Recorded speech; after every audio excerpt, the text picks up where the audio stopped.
They called it the Eidolon Ark because no one could agree on what it really was. Some said it was a weapon left behind by gods who had grown tired of war. Others insisted it was a test, a living machine designed to separate rulers from impostors. Whatever the truth, one fact silenced all arguments. Every royal bloodline that approached it failed. It drifted alone in the dead orbit of a collapsed star system, surrounded by the husks of ships that had tried to claim it. Some were war vessels carrying emperors with entire armadas. Others were diplomatic convoys carrying heirs wrapped in layers of ceremony and entitlement. None of it mattered.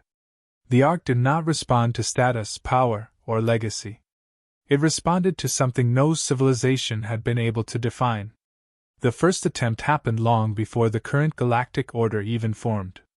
An alien dynasty at the height of its expansion sent a prince who believed conquest was enough to bend anything to his will. His fleet arrived with banners, declarations, and weapons powered up. The Ark let them approach. It allowed boarding. Then, without warning, every system in their vessels shut down mid-orbit. No explosions. No debris. Just silence as their ships drifted powerless until life support failed. Later attempts were more cautious. Royal families studied the failure records and tried to adapt. They brought sacred relics, genetic proofs of lineage, ancient titles encoded in quantum signatures. The Ark accepted none of it. Sometimes it rejected them instantly. Sometimes it waited until they reached the inner halls before forcing them back out as if the ship itself refused their presence. Over time, a pattern became clear. The Ark was not defending itself. It was judging. That realization changed everything.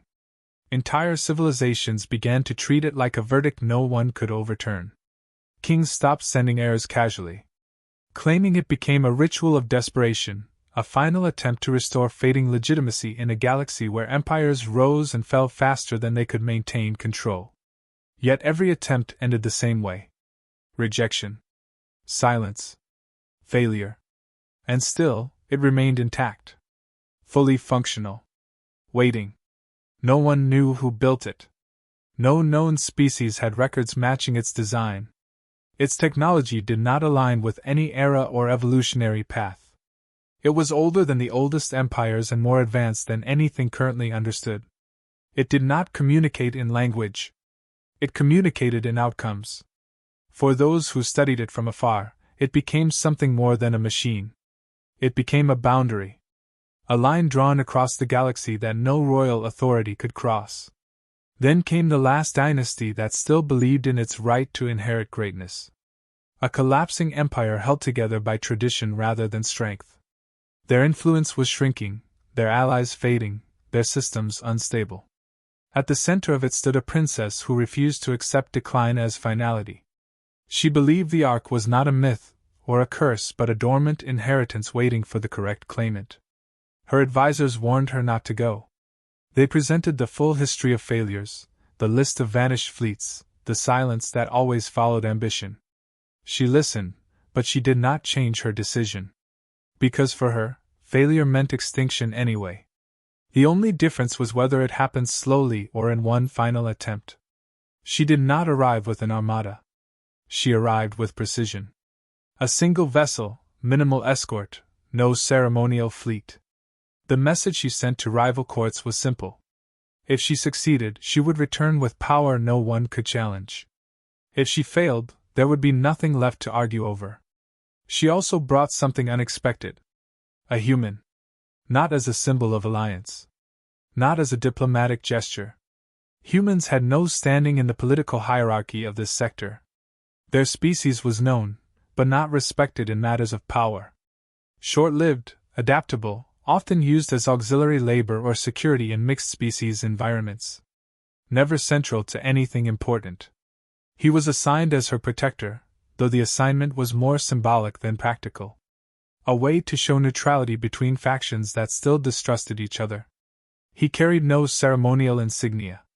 No noble enhancements. No visible mark of importance. Yet he remained close to her in a way that was not protocol-driven. Not subordinate in posture, not distant in awareness. As if his presence was not tied to hierarchy at all. As their vessel crossed into the dead system, navigation instruments began to fail. The deeper they moved toward the arc, the more reality itself seemed to distort. Star readings lost consistency. External signals vanished. Even time-lock synchronization began to drift. The princess noticed first that the human did not react with confusion like the rest of the crew.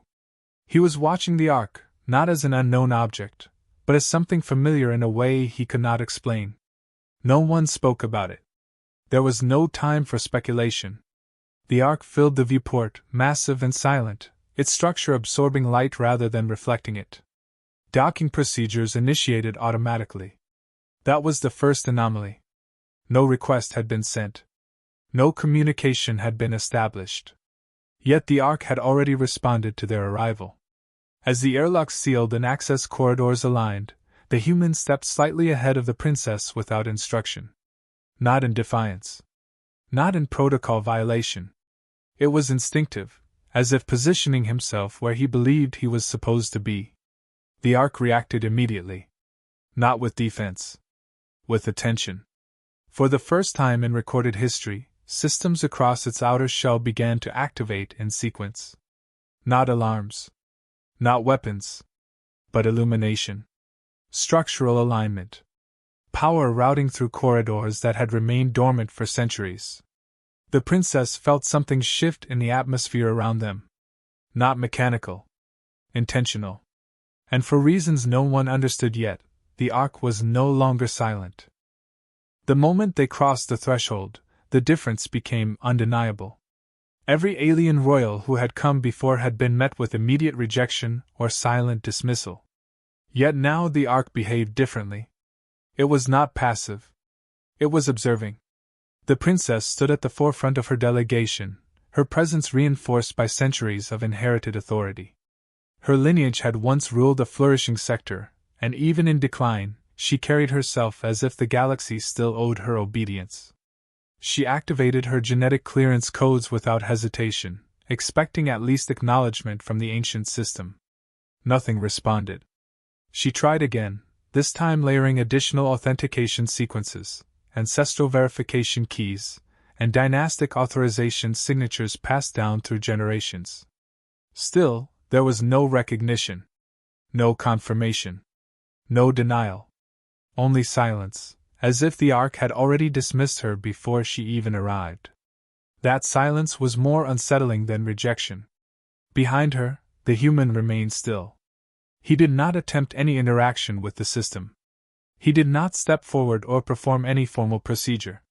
He simply observed, his attention fixed on the structure surrounding them, as though waiting for something that had not yet arrived. Then it began. The arc activated its internal scanning network. It did not begin with the princess, despite her royal status. It scanned everyone present equally, stripping away rank and protocol as if they were irrelevant variables. One by one, the alien escorts registered their identities. Each result returned the same classification: incompatible authority. Not hostile. Not accepted. Dismissed. The princess finally turned her gaze toward the human, noticing for the first time that the system's attention seemed to linger near him longer than anyone else. That observation unsettled her more than the failed attempts. He had done nothing. Said nothing. Yet the arc was behaving as if he mattered in a way no royal ever had. The human stepped forward slightly, not intentionally, but as if drawn by something subtle beneath awareness. The moment he moved, every system aboard the ark shifted its focus. A delay occurred. Not a malfunction. A pause, as though the entire structure had encountered an input it did not know how to process. Then the classification changed. Where there had been rejection patterns before, now there was analysis. Deep, layered examination that bypassed surface identity markers entirely. Genetic mapping initiated without authorization. Memory resonance scanning activated without command input. The princess felt it immediately. This was not standard protocol. The ark was no longer evaluating status. It was searching. For what, she could not tell. The human remained unaware of the scale of attention directed at him. His expression stayed controlled, but something subtle shifted in his posture. A recognition without context, like a fragment of memory trying to surface in the wrong mind. Then the Ark spoke. Not through sound. Through direct system-wide transmission that bypassed external communication channels entirely. A single confirmation echoed through every active interface aboard the structure. Acceptance protocol initiated. The princess froze. That had never happened. No royal, no matter how powerful or ancient their lineage, had ever triggered activation beyond basic acknowledgement. Yet now the entire system was reorganizing itself around a presence that held no title, no claim, and no recognized authority. The human looked toward the central corridor as it unlocked. He finally spoke, voice steady but uncertain. "I think it knows me." The Ark responded immediately. Not in language understood by any known civilization, but in structured meaning that translated itself automatically into comprehension. Designation confirmed. And for the first time since its creation, the Eidolon Ark opened its command pathways not for royalty, but for something it had been waiting to recognize long before any empire called itself important.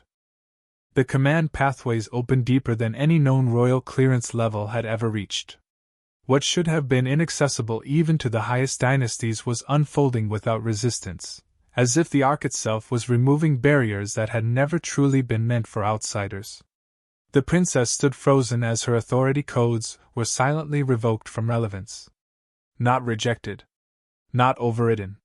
Simply ignored, as though they had never mattered in the first place. Around her, alien attendants attempted to regain system response through emergency lineage protocols, but every attempt returned the same result: non-applicable classification. The Ark was no longer evaluating royalty at all. It was focusing entirely on the human. The internal structure began restructuring itself in real time. Hallway grids reconfigured, energy conduits redirected, dormant subsystems awakening in a sequence that suggested long-prepared anticipation rather than sudden activation.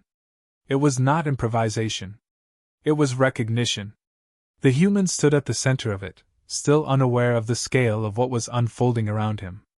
Yet his presence was now being continuously mapped across every operational layer of the ship.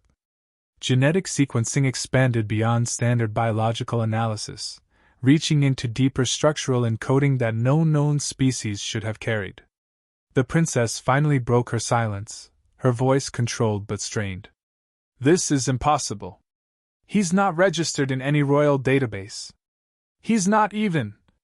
She stopped herself, realizing how irrelevant her argument sounded even as she spoke it. The Ark was clearly not consulting databases anymore. It was consulting memory. The human took another step forward, and the entire bridge-level infrastructure responded instantly. Power channels aligned with his movement. Access nodes unlocked ahead of him without command input. It was as if the ship was anticipating intent before action occurred. Then came the shift that changed everything.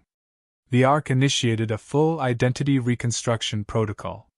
Not for the princess. Not for any alien lineage present. For him.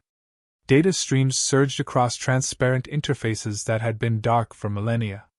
Fragmented historical archives reassembled themselves, correcting gaps that had been deliberately erased or lost over time. The system was rebuilding a profile that should not have existed in any surviving record.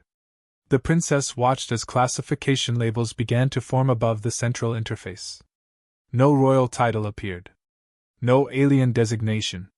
Instead, a category emerged that caused hesitation even in the system's response timing. Origin layer mismatch detected.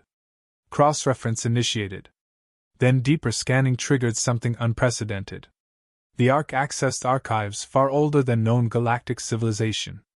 Records that predated current species, current empires, and current understanding of technological origin.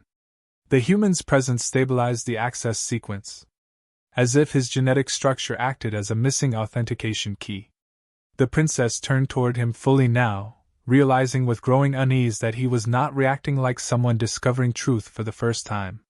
He was reacting like someone remembering something half-forgotten. The Ark completed its reconstruction cycle. Every system aboard the vessel synchronized into a unified state. Power distribution stabilized at maximum efficiency. Navigation matrices activated across interstellar mapping grids. Entire dormant fleets linked to remote command nodes came online simultaneously across unknown distances. And at the center of it all, the human was identified not as a visitor, not as an intruder, and not as a claimant. He was identified as a returning component. The Ark's internal voice activated again, clearer than before, resonating through every system layer. Primary structural key confirmed. The princess stepped back instinctively, realizing the implication too late. This was not a throne being inherited. It was a system recognizing its missing architect. The moment the final confirmation echoed through the structure, everything inside the Eidolon Ark changed state. What had been dormant architecture became an active network again, not awakening like a machine coming online, but like a body remembering how to function after centuries of suspended existence. The princess felt the shift immediately. It was not authority being transferred. It was authority being redefined entirely. Her lineage, her empire, everything she had believed gave her relevance in this moment, collapsed into irrelevance without resistance from the system. There was no conflict between her claim and the Ark's response. There was simply no comparison being made anymore. The human stood at the center of the command convergence point, surrounded by streams of data that aligned themselves around his presence. He did not move like someone taking control. He moved like someone discovering that control had already been assigned long before he arrived. The Ark began its final identification sequence. Across layers of reconstructed history, erased archives reassembled themselves with precision that suggested intentional restoration rather than discovery. Civilizations that had once contributed to the Ark's creation were being referenced again, not as myths, but as operational contributors. Among them, one designation reappeared repeatedly, stabilized across multiple corrupted data fields until it could no longer be denied or rewritten. Human origin architecture confirmed. The princess finally understood what she was witnessing. The Ark was not choosing between royal lines. It was rejecting the entire concept of inherited authority as a valid control mechanism. Every alien dynasty that had attempted to claim it failed because they were operating under systems the Ark no longer recognized as legitimate. The human was different because he did not belong to those systems at all. He belonged to the origin layer. The Ark expanded its active control grid across distant star networks, activating dormant infrastructure that had been waiting without instruction for epochs. Entire sectors of machine governance awakened, not responding to political signals, but to structural authentication that originated from the human's genetic imprint. The princess tried one final time to speak, but her voice carried no weight here. It was not ignored out of disrespect. It simply had no pathway to influence the system anymore. "You're telling me," she said slowly, "that none of us ever had a chance." The human did not answer immediately. His gaze remained fixed on the expanding network, as though pieces of something long buried were aligning in his mind. When he finally spoke, his voice was quieter than before, but steadier. "I don't think this was ever about chance." The Ark confirmed his statement instantly. Probability-based authority models rejected. The structure stabilized into full operational command status for the first time since its creation. Energy flowed through every dormant channel with purpose rather than activation. It was no longer a relic waiting in space. It was a system reconnected to its original directive. The human stepped forward again, and this time there was no hesitation in the response. The entire Ark moved with him, adjusting position, trajectory, and function as if his presence defined operational reality itself. The princess watched as the realization settled completely. She had not brought a witness to history. She had brought the missing condition for its continuation. And as the ancient Starship turned fully online across forgotten networks scattered through the galaxy, it no longer waited for permission, approval, or royal validation. It simply obeyed the human it had been built to recognize from the beginning.